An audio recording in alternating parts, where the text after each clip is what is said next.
این زندگی یک سیری دیگر میخواهد. این فلسفه تفسیری دیگر میخواهد. با خشتی نو و میخ کهن به نشود.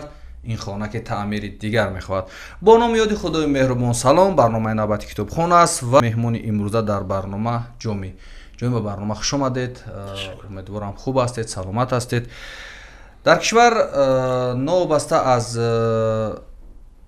سطح زندگی اونچه که در اطراف ما میگذارد، جوانانی هستند، نفرانی هستند که برای رشد فرهنگ، رشد مطالعه، رشد کتابخوانی زحمت میکشند و تلاش میکنند که برای ما، نسل ما، فرزندان ما و آیندگان ما شرایط بهتری رو فراهم بیارند و جامعه یک از چنین جوانان است که اقدام میکند این شب روز کتاب‌های زیادی رو در کشور، یعنی در تاجیکستان الکترونی میکند و تقدیم شما میکند.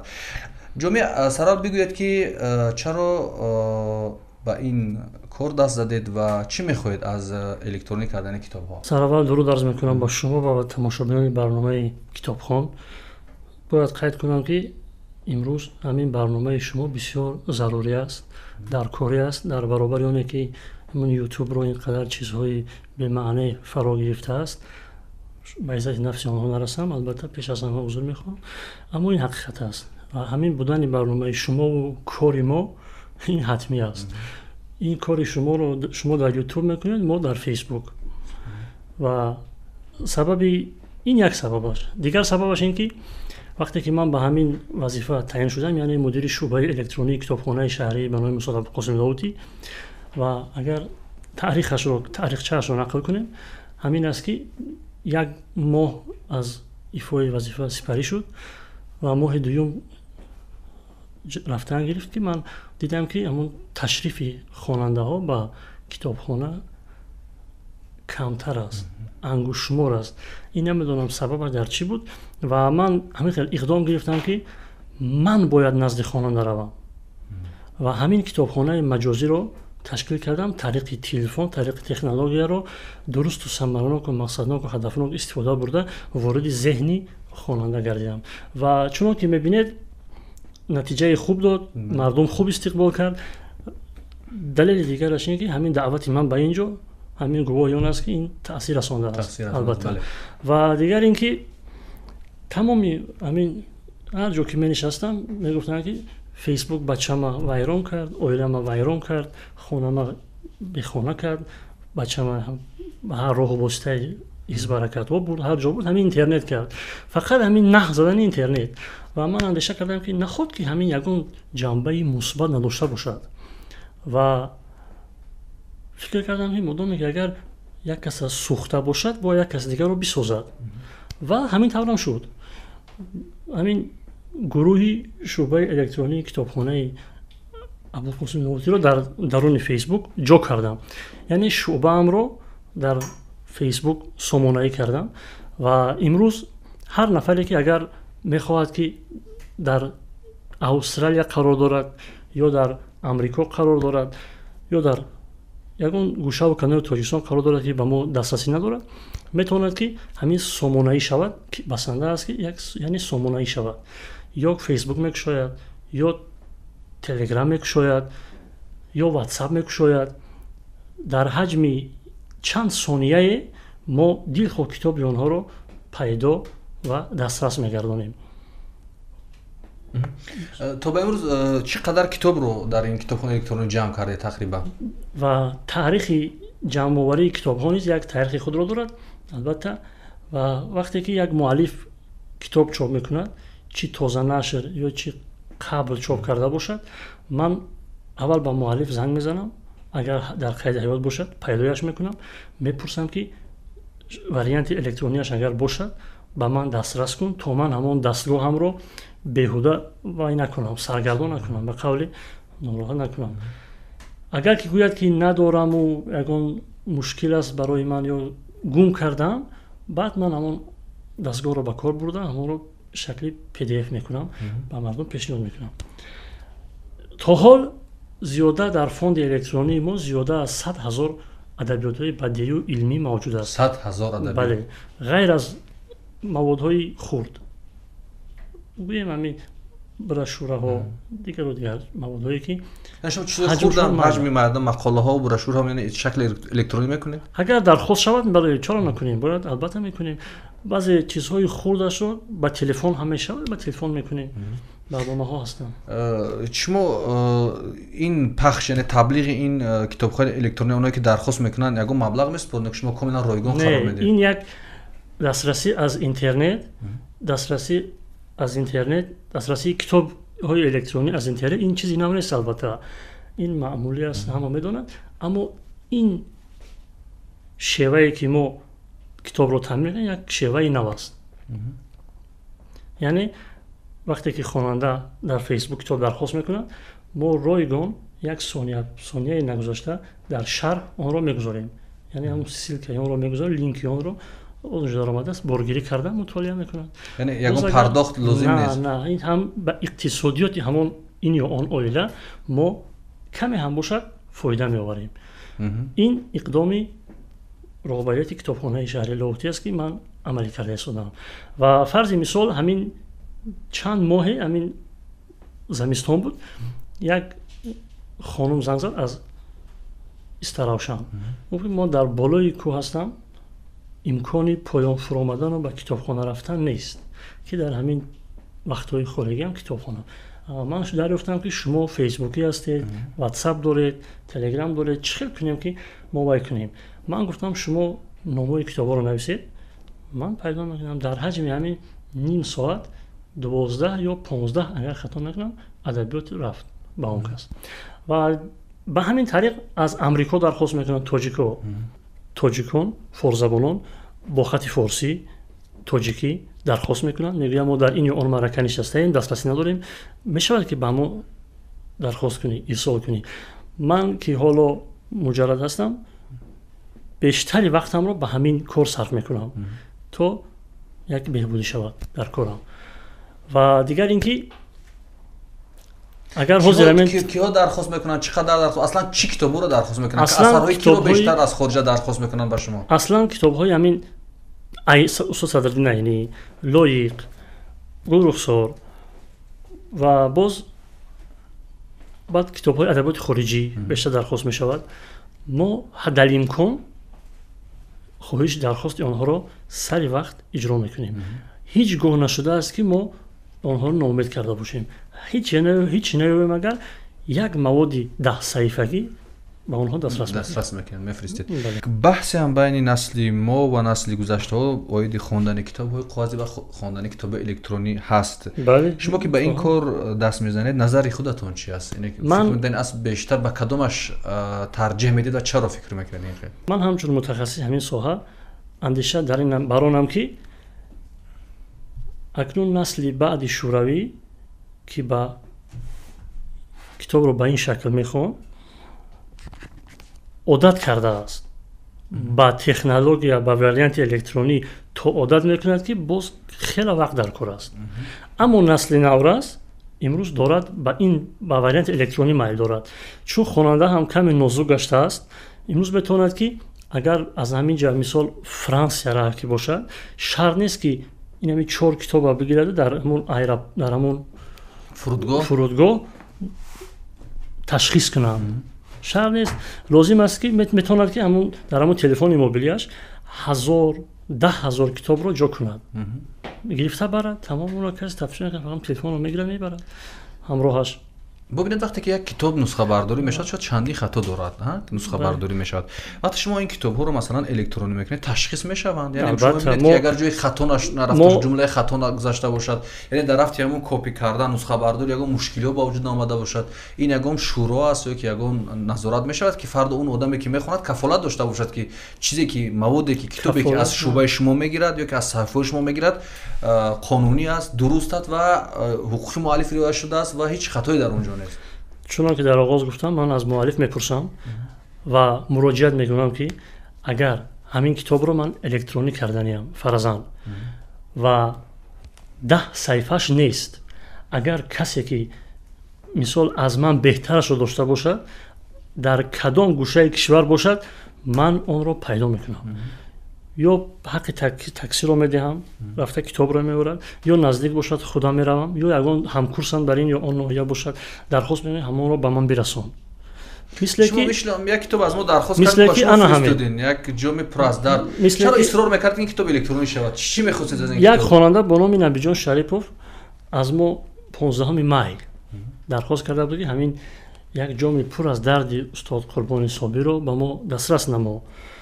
Ман рости бо як ҳафта муаллифро кофтам ва чорабинҳои ваҳдатбанд буданд. Ин китоб ки адади нашраш кам чоп шудааст, теъдодаш соли 2011 аз чоп баромада буд. Худи муаллиф гуфт ки ман надорам, як то аст дар дасти ҳамин Далел Шариповай. Ман гуфтам ки ин ҳеҷ имкон надорад ки дар асри 21 ман ба ҳамин китоба наёбам. Далелра ёфтам, шуморо ёфтам, яъне шуморо ёфтам. Рафтам инро як бор дидам ки ҳама саҳифааш ҳастааст, як бор аз гузарондам ва пасон ба гунаи электронӣ гардонидам ва он дигар гум намешавад. Барои як нафар, барои дархост як нафар ин қадар заҳмат кашидед. Бале, чаро як нафарам китоб арзиш дорад, 10 нафарам арзиш дорад. Дар маҷмӯъ кори ман бояд нагӯяд ки пайдо накардам. Чӣ мегиред аз ин кор? барои ҳам ин савол меҳим аст ки шумо аз ин кор чӣ мегиред? Аз ин кор ҳамон як маоши худамро тамом, як маоши идоравие ки давлат муқаррар кардааст. Тамом, дигар фақат баъд ин эътимоду боварии мардум ман гумон мекунам аз ҳама аз ин чизи муҳим нест. Бас аст ки ин мардум ба ман бовар бикунад, бас аст ки ҳамин эътимод кунад. ҷое ҳаст, маҳфиле аст ки вақте ки сухан аз китоб мерад, маънаш шумо бо китоб сару кор доред, китобҳои электроник зиёд пахш мекунед, дар фейсбук ҳастед, шояд шарҳҳо мебиёянд, комментҳо мебиёянд ки хуб чӣ зарур аст китоб хондан ё аз китобхонӣ чӣ фоида мерасад? Хуб маъмулан шояд ин ҳарфҳо ҳам зиёд мешавад. посухи шумо ба ин гуна афрод чи аст? Акнун бо ҷоҳил баҳс бемаъност. Ман ин гуна посухҳо шояд 2 бор ё 3 бор ҳамин таи 2 рӯзи ахир дида бошам, дар ҳамон шарҳҳо коридаанд, мекоранд. Ман 2 то дар ҳақиқат хондам. Ман як пост кардам ки китоб хонед, дар ҳама ҳолат китобхониро дар мадди аввал бигзоред. Як ду кас навишт ки ман фаразан мо хондем, баъд чӣ шуд? Ва ура дигар намедонӣ чӣ ҷавоб дӣ. Рости бор агар ба шеър ҷавобш гардонӣ, бо як гапи дигар мегӯяд. Чун он мега ку дар як ҳадисе ҳаст ки дар ҳар мавзӯе ки бо ҷоҳилон баҳс кардам, мағлуб гаштам. Ман ҳамон ҳадисро тарҷеҳ мекунам, дигар ҷавобаш намедиҳам. Як ҷо аст ки бояд мо мардума қонеъ кунем ки китоб хуб аст. Яъне агар мо ҳамин хел канор бигзорем, ҳамаро бигӯем ки хуб ин ҷоҳил аст. Шояд баъзеҳо аз ҷоҳилӣ ин суолро наметавонанд, воқеан хонданд ва ба ҷое нарасиданд. Яъне назари шумо дақиқан чӣ аст? Яке мо бояд як нав қонеъ кунем ки масалан китобхонӣ дақиқан барои чӣ лозим аст ва иддао мекунем, масалан ин қадар таблиғ мекунем аз тариқи сомонаҳомон, аз тариқи барномаҳомон, аз тариқи масалан электроника ва мо орзумон, ҳадафмон, даъватмон ин аст ки мардум китобхон шавад, вале бояд бигӯем дақиқан барои чӣ. Ман мехоҳам назари ҳар як меҳмонро дар инҷо фаҳмам ки шумо чун меҳмоное ки дар инҷо барнома меоянд, оно ки дар асл китобхон ҳастанд, вале як даъвои дигаршон ин аст ки мегӯянд мардум бояд саросар китобхон шаванд. фикр мекунед аз ин даъво чӣ мехоҳанд ин мардуми мисли мову шумо?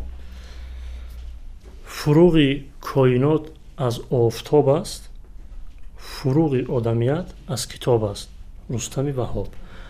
ва ҳадафи мо, мақсади мо ба ҳар навъе ки бошад пароканда кардани маърифат дар зеҳну шуъури ҷавонон аст. Ман гумон мекунам як қисмати ҷавонон имрӯз, бештари ҷавонон аз китоб дур шудаанд. Он нафаре ки мегӯяд ки ман хондум ҳечӣ нашидам, ин гап ман гумон намекунам ки ин гап дуруст бошад. Вале аслан одами хондагӣ ҳам хеле гап намезанад. Ягон одами илмдор имрӯз хор нашудааст. Чӣ дар ин ҷо, чӣ дар хориҷа. Як роҳе пайдо мекунад, ҳамин ба вартан наздик мешавад ки боз худашро наҷот медиҳад. ҳамин илм мартабааш, манзалаташ дар ду дунё инсонро сарафроз мекунад. Гуфтанӣ будам ки агар илм кӯмак накунад, зарар намерасонад. Ман фаразан ҳамин дар сомонаи иҷтимоии фейсбук чун дар аввал гуфтам, агар як одамро сӯзонда бошад, ман исбот кардам ки ҳамин фейсбук инсонро метавонад ки имрӯз муаррифӣ кунад. яъне чӣ ҳунар дорӣ, марҳамат озода худро нишон бидӣ. ӯ одаме ки фаразан як чистона биёвену ин қадар гапҳои бемаънӣ меёбад, чаро бояд як сухани илмӣ намегӯяд? اینقدر کتاب‌ها فراوان است. اگر اون نخواند ما با زور رای وای کردن نمیتونیم، اما باید راه‌ها رو وای کنیم، راه‌های شاید راه‌های نو رو فکر کنیم که دستگیری کنیم جوانان یا لیاقتمند رو باز هم بیشتر معرفت پراکنده کنیم، دستگیری علاوه‌ای باشد. شاید من گمان میکنم از این نقطه نظرم من میشود که وای کرد کار کرد روی این مسئله، یعنی برنامه زیاد کرد، حجما کار رو زیاد کرد که تا این گونه ویروس‌های بعد از بین روند. ببینید که اینقدر مشهور شده است در همون مسحکه و مسخره خودش، پس معلوم است در علم میتواند اگر کوشش کند. اما چون که علم مشکل تر است از بر کردنش، هیچ کس چنگ نمیزنه، اکثر جوانان چنگ نمیزنن. علم مشکل تر است. من میگم به همین خاطر یگان جوان از صفحه 3 اگه از کتاب نمیخواند. وقتی مدیر من میگه ما در تشکیل میخوندیم از صفحه 3 سر میکردیم تا آخر کتاب، پیغام میرفتیم در همون آزمونی، در همون امتحان دولتی وای میکردیم، نمیشتیم از تو. مرا تحریک میته، شب روز نصیحت میکرد بچه‌ها میخوام من فکر میکنم چه خیلی باشه که صفحه 3 بخونی، چه نه در حقیقت کردم هم خیلی شد در امور دانشجویی هم. یعنی تجربه مدرتون کار داد. بله در حقیقت درست بود است. من آینده با فرزند خودم چونی میگویم، پس همین رفتن میگیرن. پیش از اینکه به معرفی کتاب‌ها شروع کنم، ببینید در برابر کتاب‌های الکترونیک چون که از بعضی شبکه‌ها و مثلا بعضی افرادی که در یوتیوب و فیسبوک مشهورن یادآور شدید، مردم بیشتر به حرف، بر سخن، به ویدیو یا اودیو توجه دارند. شما در برابر الکترونیک کردن کتاب‌ها نقشه یا نیت ندارید که شکل‌های ویدیو یا اودیویی رو برآورید؟ راستی بار همین درخواست شد از چند کاتگوری آدم‌ها درخواست شد که من ذهنم خیره است اما میخوام در آزمون فروغ اشتراک کنم. یک از یک گفت که من میخوام که چشمم خیره است ببینم، گوشم نمیشنود، میخوام که تماشا کنم در ذهنم بگیرم. و ما در همین نقشه داریم در یوتیوب یک وای کنیم، همین الکی این جوری شده است شاید باشد، اما ما میخوایم که همین را طریق اودیویی به مردم رسانیم و ما الکی در آغاز کار هستیم، میگیم خطا نمیکنیم. همینجا هم بعضی کتاب‌ها اودیویی شده است. ما یک درخواست دادیم تو زحمت نکشید، گفتیم فرضاً همین هیجای استاد اورونکوزاد اودیویی شده است، تمام اثرهای صدرالدین یعنی اودیویی شده است با صدای سبحان جلی، با صدای قربان صابر، با صدای فرضاً آرتق خودیر و عبدالرشید خوجانقلف. اینها رو ما میگیریم دیگه، شرط نیست که دوباره وای کنیم. اما نفر اون دیگراش که مثال اثرهایی که نشدن اودیویی مثلا صدای شما رو استفاده میکنیم، صدای یک نفر دیگر رو استفاده میکنیم که واقعا استعداد دارد، میخواهد که از صدق میخواهد که معرفت پراکنده کنه. خیلی سرسری نه که مثلا آوازی من برای یک کس مرا بشنوه، این خیلی در کار نیست. تشکر. و به برنامه کتاب آوردید و چرا این کتاب‌ها رو انتخاب کردید؟ کوتاه بگویید که این کتاب‌ها چی هستند و چرا اینها رو آوردید؟ سلامت باشن. استاد وهاب میگه که میفرمایند که یک شعبتی بسیار زیبا دارند، میگه خانه آن است که خوانند در آن، گر نخوانند ورا خانه مخوان. نقشی فیسبوک امروز اگر هم میسازد هم میسوزد، ما باید کاری کنیم که فقط ما رو بسازد، یعنی جنبه سازندگیش رو در جمعیت تقویت بدیم که همین یک مثال میارم، خوب گیریم از فیسبوک. یک مثال میارم. همین یک محفلی استاد بازار صابر شد، شب شعری استاد بازار صابر شد، همون آزمون آنلاینی شعری بازار شد. دخترشون در گروهی همین در فیسبوک اعلان دادن، وقتی رفتیم تالار همین لاهوتی پوری تماشابین. اما در اونجا همه گپ‌ها گفته شده، اما همین نقش فیسبوک هم مردم همش فیسبوک دعوت کرده است از تمام گوشه و این فیسبوکی هستند. اونجا امضای مستعار هم شناس شدیم. در اونجا یک کس میگه جمعه خودت من فلان کس در فیسبوک من خدمت جنگ کردم، خدمت شب در خدمت دوست دارم. نقش فیسبوک اونجا کلیدی بود، نقش فیسبوک در جمع شدن همین مردم. بله یک مثال بود. یک مثال دیگر این که ما در همین کار ما رو باز مراجعه کردن که ما فیسبوک رو بلد نیستیم. ایده از استفاده برندگان سامانه اجتماعی مراجعه کردن که ما فیسبوک رو بلد نیستیم، امکان دیگرش هست. ما گفتم تکنولوژی امکانات فراوان دارد، چرا دو روز اندیشه کردیم باز در تلگرام گذاشتیم. همین اقدام رو در تلگرام راه اندازی کردیم. صفحه الکترونیک در تلگرام هم هست. بله در تلگرام هست. همون با پخش یک همون زیر میکنی انگشتت رو الکی اعضا میشوی، میتوند که اونجا 5000 کتاب است. амро поиск мети бисёр осон аст поиск медиҳи китоб мебарояд як круг дар телеграм чи аст суроғи шумо ҳамун шуъбаи электронӣ дар онҷам шуъбаи электронии китобхонаи лӯҳтӣ дар поёни наворе ки ҷомӣ суҳбат дорад ин пайвандҳо гузошта мешавад ва тамошобинони китобхона метавонанд ба инҷо ворид шаванд ва истифода кунанд ва чиза тавре гуфтам шумо дар ютуб ҳастед ман дар фейсбук ман ҳамин барномаи шуморо ҳам аз ютуб боргирӣ карда дар саҳифаи худам гузоштам инам беҳтарин метавонед шумо дигар барномаи китобхонаро аз тариқи фейсбук баъд аз ин дархостҳоам зиёд шуд ки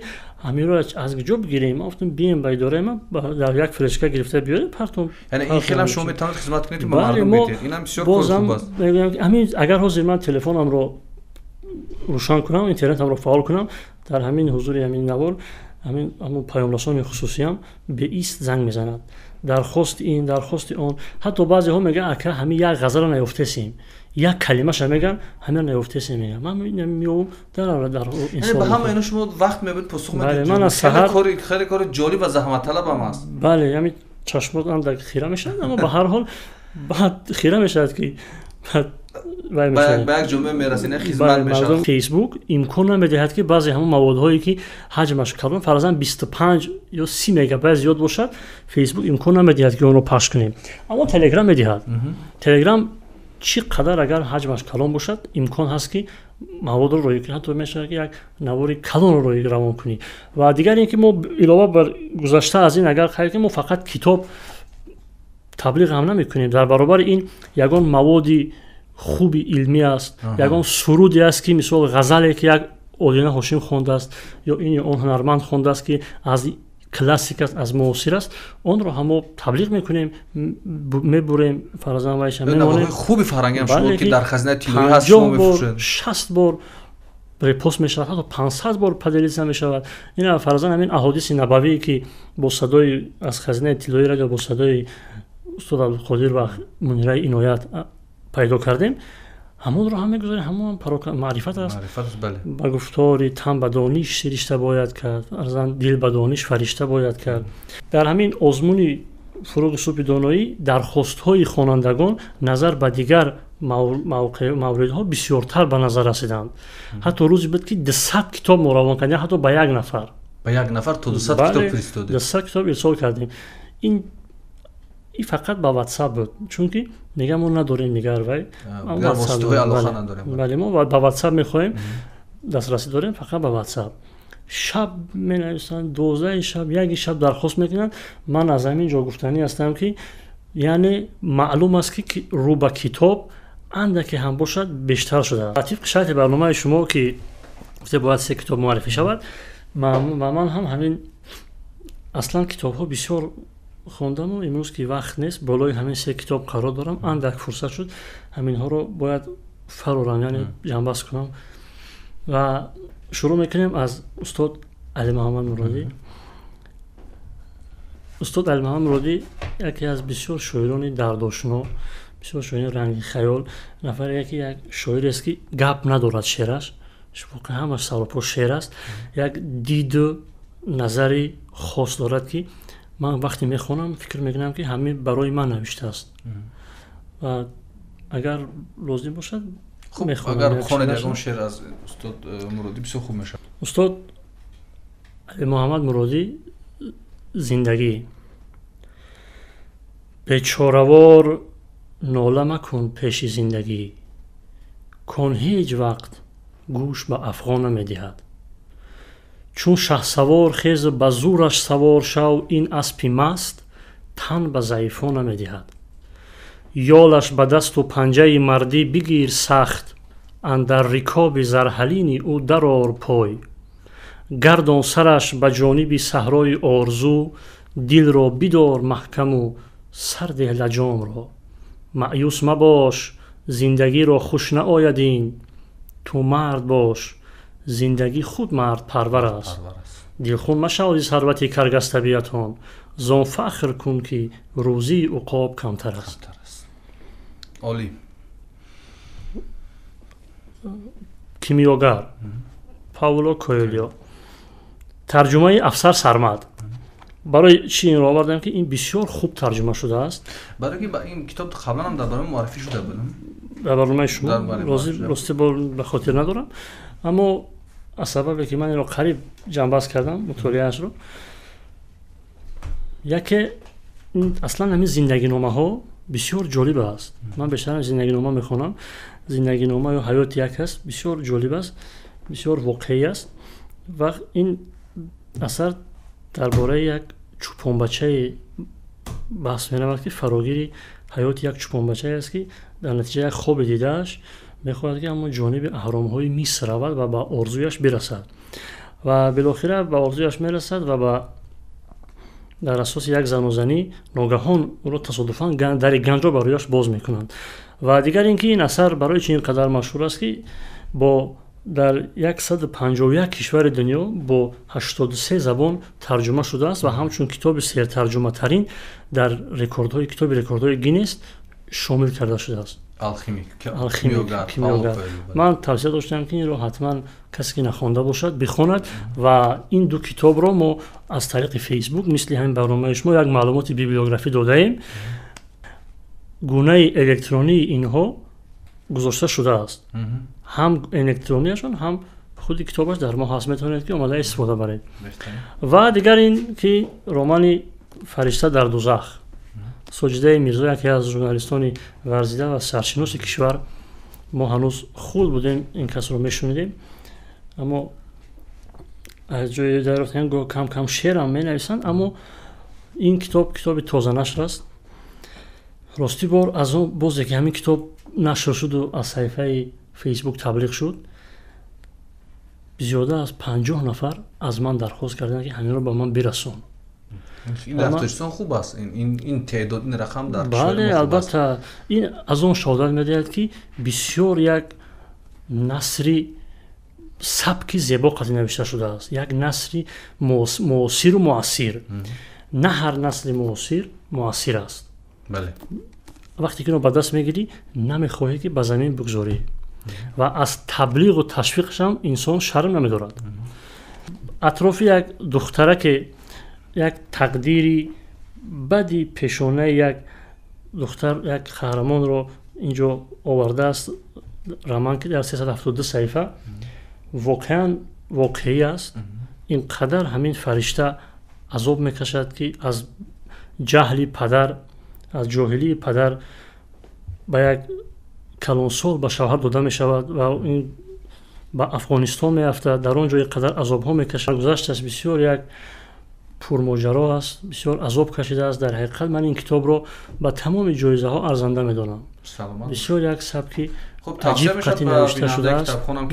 و این از کجا میتونن دسترس کنن این کتاب؟ این رو الکی از صحیفه هورینسا علیزاده از شورای واو ایده رفته گرفتن، زیاد آدم‌ها رفته گرفتن و اگر باشد باز هم بتونن که بگیرن. و به من وعده شد که شکل الکترونیکی به من دسترس میشه، من این رو هم تبلیغ میکنم. اگر که نتوانستن شکل خاصی از شکل الکترونیکی من تبلیغ میشه. و کیفیتی هر دو مطالعه هر دو چی الکترونیک چی کتاب از نظر من کیفیتی برابر دارد، هر دوش برابر است. شما براش یک خیل ارزش هر دو رو ارزش قائل، هر دو برابر ترجیح میکنم. یکی رو از دیگری بالا نمیگذارم. این ترجیح من است. خب خیلی خوش آمدید جامی. با برنامه یک شعر خیلی زیبا خوندید از علی محمد مرادی و شاید یک شعر دیگه میخونید از ایشان و ما سپس صحبت رو به انجام میرسونیم. تشکر از شما و بار دیگه درود به بیننده های شما. چون گفتم از استاد علی محمد مرادی بسیار میدونم. راستی بار اگر خطا نکنم 500-600 شعر میدونم، غزل، شعر رباعی. بله از دیگر معاصران رو میخونم اما با استاد توجهی بیشتر دارم. خب همین استاد بسیار یک سبک عجیب دارن.